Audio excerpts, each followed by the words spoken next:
అవమానించను. Congress party Sonia Gandhi తల్లిని చంపి బిడ్డను బతికించు. ఇట్లాంటి మాటల ద్వారా 60 ఏళ్ల తెలంగాణ ఆకాంక్ష 1200 మంది తెలంగాణ బిడ్డల ఆత్మ బలిదానాలను అవమానించే విధంగా పార్లమెంటులో మాట్లాడిండు. నేను ఇవాళ అడుగుతున్న బండి సంజయ్ని, గతంలో నువ్వే ఎంపీగా ఉన్నావు కదా, నరేంద్ర మోడీ గారి మాటలు మాట్లాడినప్పుడు నువ్వు పార్లమెంటులోనే ఉన్నావు కదా, తెలంగాణ తల్లిని అవమానిస్తుంటే తెలంగాణ రాష్ట్ర ఏర్పాటు ప్రక్రియను తప్పుపడుతుంటే ఎందుకు మౌనంగా ఉన్నావు బండి సంజయ్? తెలంగాణను అవమానించినందుకు ఇవాళ నీకు కరీంనగర్లో ఓట్లు వేయాలనా? ఇవాళ ఈ తెలంగాణ రాష్ట్రానికి నరేంద్ర మోడీ ప్రధానమంత్రిగా 10 ఏళ్ళు, పార్లమెంటు సభ్యుడిగా 5 ఏళ్ళు నువ్వేం తీసుకొచ్చినావో ఈ ప్రజలకు సమాధానం చెప్పు.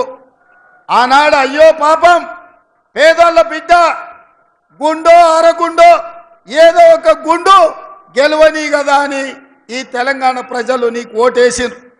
మరి 5 ఏళ్లల్లా నిజామాబాద్లో గుండు కానీ కరీంనగర్లో ఉన్న అరగుండు కానీ ఇవాళ తెలంగాణ రాష్ట్రానికి ఇచ్చింది లేదు, తెలంగాణ రాష్ట్రానికి తెచ్చింది లేదు.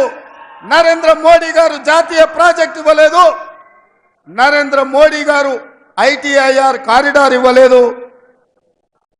ఇవాళ ఈ తెలంగాణ రాష్ట్రానికి నరేంద్ర మోడీ భారతీయ జనతా పార్టీ ఇచ్చింది ఏంటంటే గాడిద గుడ్డి ఇచ్చిండ్రు. ఇగో ఈ గాడిద గుడ్డే 10 ఏళ్ల తెలంగాణ రాష్ట్రానికి నరేంద్ర మోడీ ఇచ్చిండ్రు. నేను ఇవాళ అడుగుతున్నా, మా సీనాన్నని ఇట్లే పట్టుకోమంటున్నా, దీన్ని మాట్లాడినంతసేపు పట్టుకొని పేద ప్రజలకు తెలంగాణ సమాజానికి చూపించు. ఎందుకంటే తెలంగాణకు బీజేపీ నరేంద్ర మోడీ ఏమిచ్చిండయా అంటే కర్ణాటకకేమో చెంబిచ్చిండు, ఆంధ్రప్రదేశ్కేమో మట్టి చెంబెడు నీళ్ళు ఇచ్చిండు, తెలంగాణకు మాత్రం గాడిద గుడ్డిచ్చిండు. ఈ గాడిద గుడ్డిచ్చినందుకు గుండు అరగుండుకు ఓటేయాలనా నేను అడుగుతున్నా.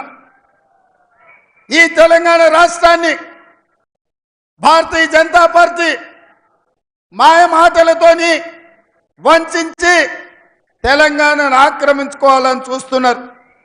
మొన్న అయోధ్యలో జరిగిన రాముడు కళ్యాణం జరగకంటే ముందే 15 రోజుల ముందు